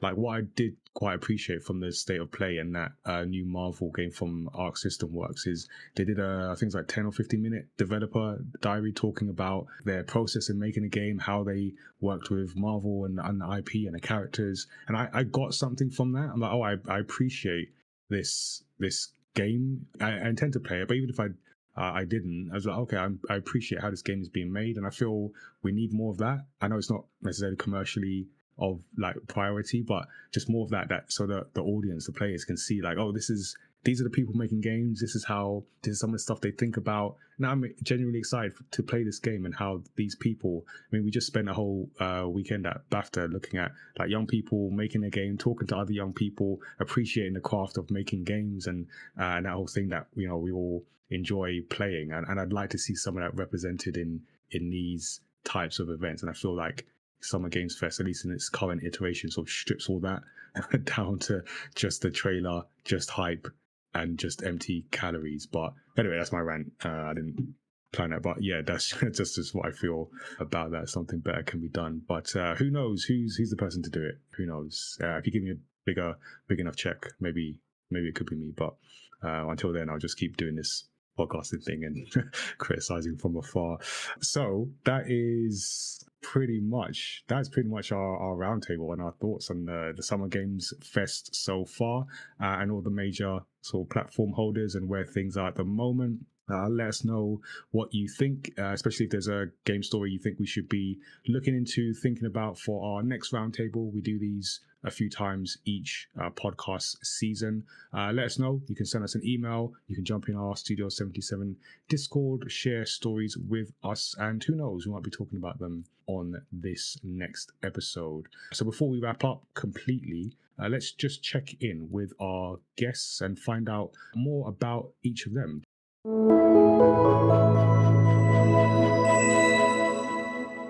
So if you each want to highlight any upcoming projects or interesting news you want to share with everyone, and also details on where to find you. Gary, do you want to go first? Yeah, so I guess the main thing is, I am a video games journalist and I write for the coalition.com, and that is the coalition with a K. That's run by a few of us. It's an indie publication. And yeah, we do a lot of news reviews. We cover video games and entertainment. So you can catch me there. I do write fiction also, but I'm not going to announce anything just yet because life and work just throws things off sometimes. So my release schedule just, it's a bit crazy at the moment. So I won't announce anything, but I do write fiction. So you can, you can follow me on Twitter for updates on that. And aside from that, I also make websites. So if anybody does need a website, you can go to theepicnetwork.com. And that's where I kind of promote my website business and stuff. So yeah, that's about it for me. Yeah, so I'm Radiant. You can find me on Blue Sky at radiantg.bsky.social. You can also find all of my stuff at radiantg.com. I am the site lead of a worker-run games media site called Press Space to Jump. We're a really cool indie site that's also going to be doing video very soon. It's going to be called Press Play to Watch. We're actually going to be shooting our first major show, which is called Actual Play, a one-shot series, which is a show where we're going to be playing different tabletop RPGs. And I'm very excited for that. And I also am producer and a voice actor at a studio called Blackfield Entertainment. Last year we released a game on Steam called Ink Inside, and very soon we're coming to consoles, so that's another thing that I've got upcoming. I'm also available as a freelance worker, and I do art, I do voice acting, I do production, all different things. I'm a bit of a jack of all trades, but overall, yeah, I just love to make games and do all the different parts to make games successful. So yeah, that's what I do. Yeah, some exciting stuff going on there. And finally, Cameron. So I am currently a PlayStation writer for a website called Thumb Culture I mentioned earlier. So I've done a couple of reviews for them. At the top of the show, Nigel mentioned I'm a podcaster. I co-host a podcast called To Put It Bluntly, where we interview people from the world of gaming, accessibility, and just blah, blah, blah, really. Next episode is out tomorrow at time of recording, so the 1st of July, where we talk to the digital media manager for Supermassive Games, Tara. Really fun episode. Check it out on YouTube. TPIBCK. That's the act for the YouTube. We can check out new episodes whenever they drop. Usually once a week, but they have been a bit slapdash recently. I'm on Twitter, LinkedIn, and I got a personal YouTube as well, which I don't really upload too much. And yeah, that's about it, I think. I got a link tree if anyone wants to check out all my stuff. It's linktree /DragonCog. That's DragonCog, DRAGONCOG. And you can find all my stuff there. Thank you so much. Again, more exciting stuff. We'll make sure to put any links in the show notes. Thank you all for joining us and spending time talking video games and giving your perspectives. So if you enjoyed this episode of Story X Story, then make sure you subscribe to the podcast so you don't miss a future episode and future roundtable as well. Also give us a 5-star rating and review, because that helps us reach new listeners and fans of story discussions. We're also story creators, and you can discover our manga universe online. You can also get our latest release, Origins Against All Odds, at myamada.com as well. And don't forget to drop into the Studio 77 Discord, where you can connect with us in between episodes, get a heads up on some upcoming MyMatter projects as well, and meet others in the community, and be part of the Do I Look Like a Gamer representation campaign, which is our yearly initiative for increased diversity and inclusion in video games industry and wider culture. We've got a bunch of plans, got events coming, so go to looklikeagamer.com. From summer onwards, got some events in the works, so stay tuned for that. But you can also check out the photos of this year's campaign 40. Cameron is in there as well, so you can find more about that. looklikeagamer.com. And as for the podcast, we release new episodes on Thursdays, and those include creator interviews, video game discussions like these, and deep dives into stories across pop culture. You can also give us a shout directly. Our email address is studio77@mymatter.com, and our website with links to subscribe is mymatter.com/storyxstory. So thank you for tuning in, and until next time, stay safe. And remember, unlike the Summer Games Fest, our podcast is just like the Super Bowl if it was all game but no adverts. And if I can get the volume right, I can even give you a Kendrick Lamar halftime show. Take care, everyone.